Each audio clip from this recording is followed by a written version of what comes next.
fixette là-dessus parce qu'ils sont eux-mêmes dans ce monde-là, quoi. Ils font des fixettes. Ils sont toujours en train de parler de pédophilie, de sexe, de machin. Parce qu'ils sont toujours à l'intérieur de tout ça. Ça les, ils en sortent pas, ils s'en sortent pas. Ils sont vraiment ancrés là-dedans. Marc, par exemple, il parle toujours de pédophilie. Pédophilie, machin, blablabla. Tiens, un tel est un pédophile, un tel est un pédophile. C'est lui-même qui est un pédophile. C'est justement, il renvoie ce qu'ils sont eux-mêmes sur les autres. Sans fondement. Ils renvoient exactement ce qu'ils sont eux-mêmes sur les autres sans fondement.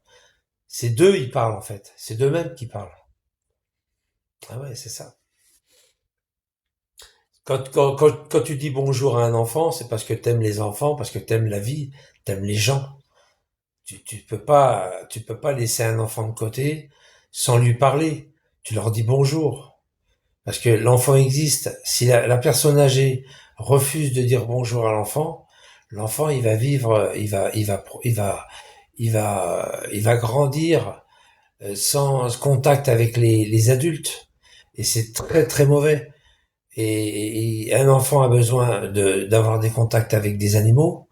Hein, faut laisser caresser un chien à l'enfant. Moi, j'ai vu une femme, une fois, un jour, qui a dit à un gamin, ne caresse pas mon chien. Pourquoi? Il est gentil, mais ne le caresse pas. Je veux pas que tu le caresses. C'est pas bien. Un enfant a besoin d'aller vers l'animal, vers un chien, un animal domestique. Si tu lui refuses, bah, l'enfant, il va pas aimer l'animal. Il va pas aimer le chien. Parce qu'il n'aura jamais eu de contact. Un enfant a besoin d'aller en forêt, d'aller d'aller à la mer, d'aller en forêt, de voir la mer, de voir la forêt, de voir les champs, les vaches. Un enfant, il a besoin. D'ailleurs, il le ressent lui-même. Quand vous l'emmenez dans un parc zoologique, l'enfant, il est joyeux, il est content, il s'ouvre, il apprend les choses, tout ça. C'est la même chose. Et les adultes, c'est pareil. L'enfant a besoin de contact avec l'adulte.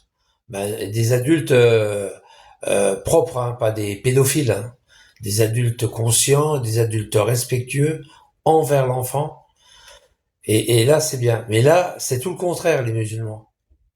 Dans les cités, l'enfant, il est irrespectueux envers l'adulte. C'est différent. Il est irrespectueux parce on lui a appris l'irrespect. Il est très irrespectueux. On les voit dans les bus, on les voit dans les cités. Très irrespectueux parce qu'on lui a appris le non-respect envers l'adulte. Pourquoi? Parce que l'adulte s'est mal comporté envers l'enfant. Très souvent, c'est des gros pédophiles comme Amar. Amar, c'est un pédophile. Moi, je vous dis que c'est un pédophile. Sa gamine, si elle devrait parler, à mon avis, elle pourra en dire des choses. C'est un sale pédophile. Il pense toujours, Amar, toujours à la pédophilie. Dans tout ce qu'il pense, dans tout ce qu'il fait, il fait des vidéos sur les uns les autres, comme quoi c'est des pédophiles. Amar, tu devrais te remettre en question, je te le garantis. Arrête de caresser ton chat, le trou du cul de ton chat. Éloigne ton chat, éloigne-toi d'animaux et prends-toi une vraie femme qui te tape dessus, qui te remet en place. Parce que là, je pense que tu es en train de dérailler, Amar. Et puis voilà, c'est tout. Puis arrête de fréquenter des vieilles dames, et puis te masturber devant ta webcam, devant des vieilles personnes. D'accord, Amar? Si tu fais ça, déjà, tu commenceras déjà à vivre correctement ta vie, hein? Mais voilà, c'est ça. Et l'enfant a besoin de s'éveiller, quoi. S'éveiller, mais dans le bon sens, pas dans le mauvais sens.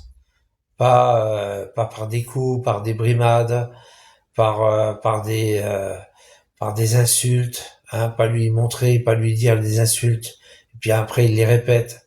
Voilà, mais c'est très difficile en ville, hein. Surtout dans les cités, c'est le gamin et lui, c'est les insultes, voir son père en train de niquer sa mère ou niquer un chien, et puis voilà. Le gamin, c'est ça qu'il voit toute la journée, toute sa vie, c'est ça qu'il voit. Bah, le gamin, il peut pas prospérer, hein. Amar et ses vieilles, ouais, il se masturbe devant la, bah, il l'a avoué l'autre fois, il a dit, ouais, je vais arrêter le live, euh, Comtesse, on se revoit après, juste après, on se revoit en cam. Je te montrerai mon string. Puis l'autre, elle a fait, pff, bah, je sais que ça se passe comme ça, évidemment, évidemment. C'est tout à distance, bien sûr.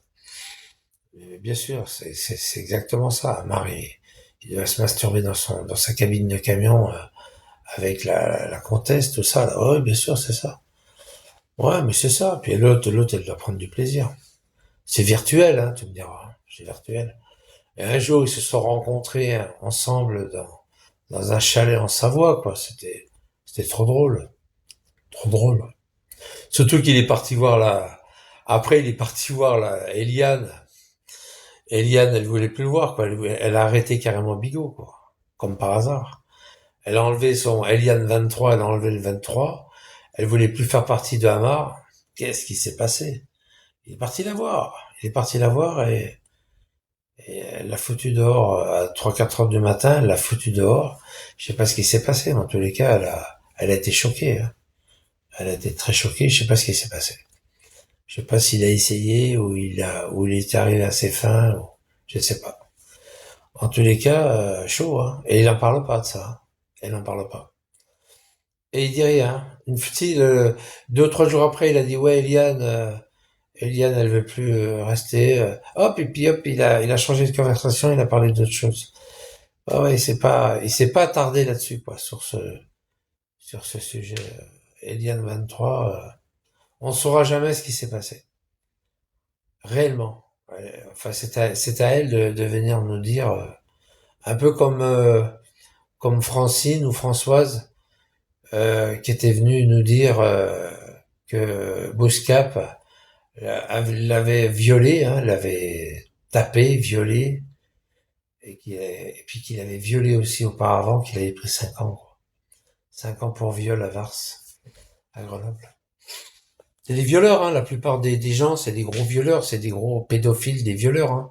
Ceux qui sont en bande autour de Psynet, tout ça, là, c'est des gros pédophiles, des gros violeurs, hein.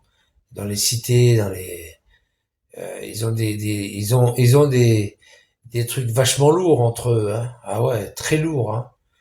Des condamnations, mais très lourdes. C'est des violeurs, des crameurs de voitures, des tueurs. Il n'y a pas qu'Elef qui a tué, hein. Quand tu regardes vaut mieux pas regarder les casiers de certains parce que je te garantis que là, tu trouverais des assassins, des violeurs. Bouscap, c'est un violeur. Il a pris 5 ans parce que la personne est partie déposer plainte. Mais toutes celles qu'il a violées aussi en cachette, enfin, qui a violé aussi, qui n'a pas déposé plainte, il faut quand même se mettre ça aussi dans le... Hein, il faut quand même y penser à ça, qu'il y a sûrement des femmes qui ont été violées et qui n'ont pas jamais déposé plainte. Hein. Violées par des bougnoules. Hein. Excuse-moi, Mar. Hein. Puis voilà, quoi, c'est ça. Et Eliane, elle en a fait partie. Eliane 23, elle en a fait partie. Ah ouais. Je parle pas de Spartiate, on s'en fout. Je parle pas de ce mec. Lui, c'est un rigolo, lui. C'est un rigolo. Sa femme, elle l'a laissé. Voilà, sa femme, sa fille, elle s'est barrée. Puis voilà, c'est tout. C'est pas... Mais il a raison, Gégé. Hein. Gégé, Panama, il a raison. Hein. Il a raison ce qu'il dit. Hein. Il a raison. Hein. Tout à fait raison. Hein. Ils sont pas normaux. Hein. Ces gens-là ne sont pas normaux. Ils ont préféré ensuite, et comme ils sont seuls, ils ont préféré rentrer dans l'islam, enfin dans le cercle des musulmans pour voilà, parce que c'est des gens qui sont pas très normaux, quoi. C'est des violeurs, des zoophiles, des pédophiles. C'est des caillasseurs, des crameurs de bagnoles. La France, elle est méconnaissable aujourd'hui. Hein. Méconnaissable. Méconnaissable. Et des coups de couteau, on en verra partout. Des coups de couteau, des coups de calache, des viols, des violences, des sales Naël. Pas des anges de Naël. Des sales Naël, des saloperies, on en aura tout le temps maintenant. On va en avoir de plus en plus. Les fameux Naël, les bandes de Naël qui se font malheureusement tuer par des flics ou par accident, comme Bouna et mes couilles là, pareil. Après, ça génère la violence parce qu'en fait, ils ont eux-mêmes de la violence en eux. C'est l'excuse, hein, ça, hein, c'est l'excuse. C'est l'excuse. Les Naël, c'était l'excuse pour montrer leur violence parce qu'ils ont de la violence en eux. Ça leur a fait du bien, ils ont tout cassé, quoi. Ils ont cassé les magasins, les trucs. Il n'y en a pas un seul qui a été crevé, quoi, là-dedans. Il n'y a pas un commerçant qui a pris un fusil puis qui les a tous crevés, ces fils de pute. C'est dommage. Ça aurait fait réfléchir un peu. Ça s'appelle l'autodéfense. Dommage, il n'y en a pas un seul qui moi, j'ai l'impression que c'est de la soumission, ça. Les gens sont soumis. Il faut pas être soumis en France. Il faut leur rentrer dans l'art. Il faut leur rentrer dans la gueule. Puis voilà, on appelle ça la guerre civile, mais si tous les Français se mettraient main dans la main, il n'y a pas de guerre civile. Il faudrait les faire ramper et puis les faire. C'est dommage.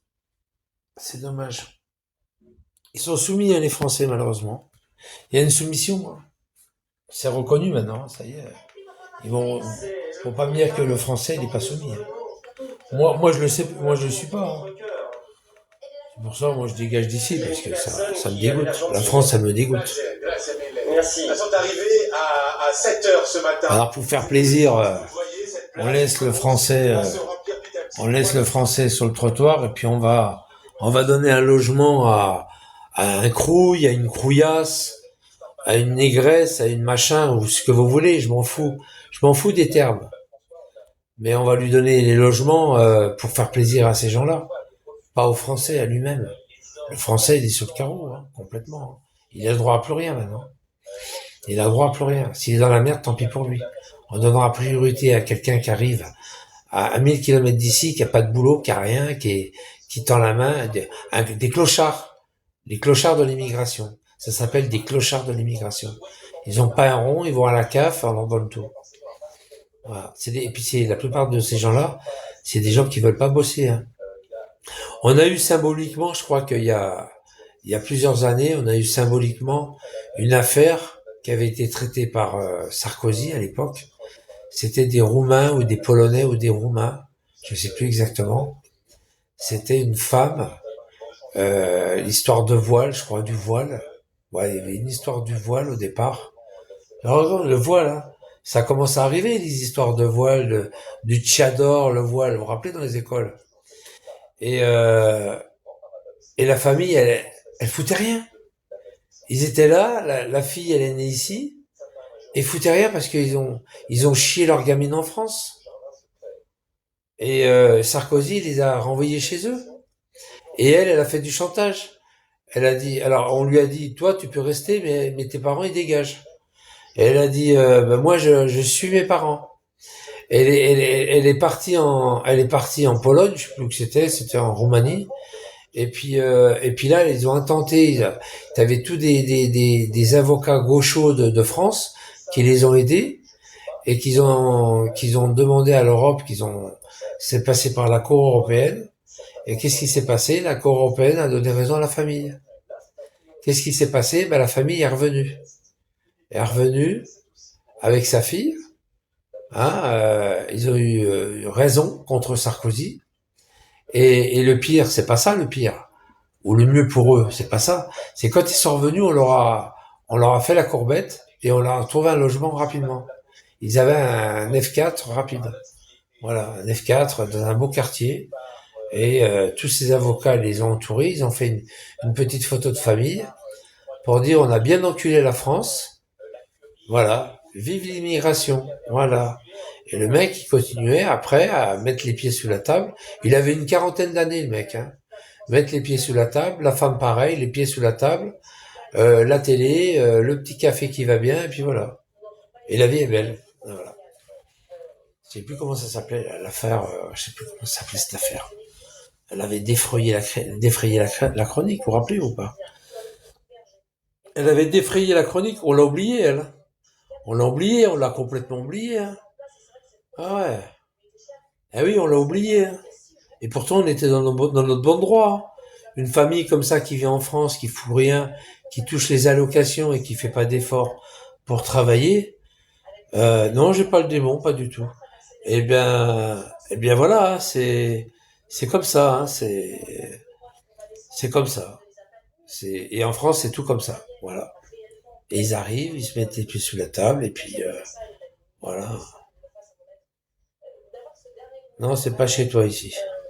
Et tu sais même pas marquer chez toi. Chez toi, ça prend un Z, chez. Il parle. Déjà, tu confonds tous les mots. Cher, c'est pas dans votre vocabulaire, cher.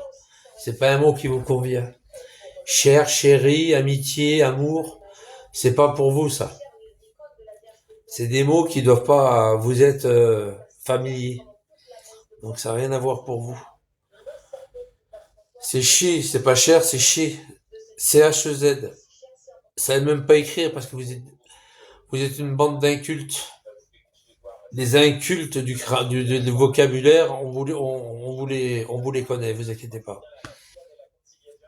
Des incultes. Bon, enfin voilà. Allah, c'est le diable, et puis voilà. Tous ceux qui aiment Allah, ils aiment le diable. Et ils font du mal aux gens. Voilà. C'est pas plus compliqué que ça. Tous ceux qui aiment Allah font du mal aux gens. Aux gens. Vous faites du mal aux gens.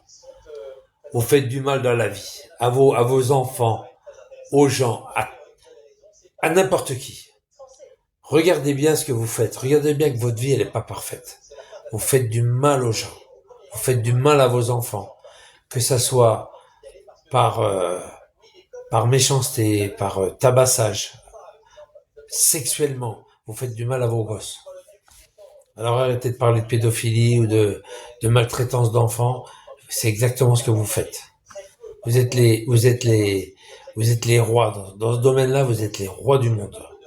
Vous êtes les rois du monde.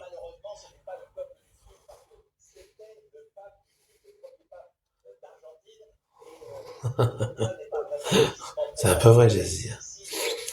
Mich, c'était l'affaire Leonarda. Ah oui, l'affaire Leonarda, voilà. Voilà, Leonarda. Mais c'était symbolique, Leonarda. Voilà, c'était Leonarda, tout à fait. Mais c'était très symbolique, hein.